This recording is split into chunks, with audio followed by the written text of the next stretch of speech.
Tar River hits major flood stage and starts receding in Rocky Mount.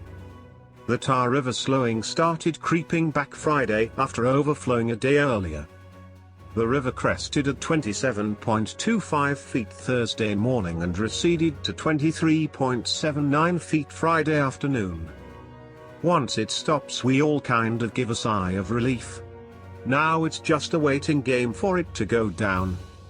The road and the businesses were both still flooded Friday. Cook says he tried to put tools and equipment into trucks and raised lifts inside the garage, but he didn't have enough time to get everything. This didn't give us too much warning.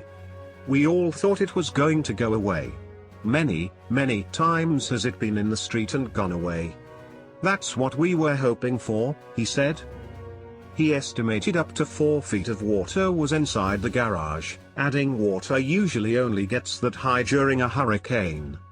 I had no idea it was going to be this bad, he said. The area is no stranger to flooding, but Thursday's crest was the third highest level on record, according to the National Weather Service. The highest crest was 31.66 feet on September 17, 1999. The second highest was recorded at 28.73 feet on October 10, 2016.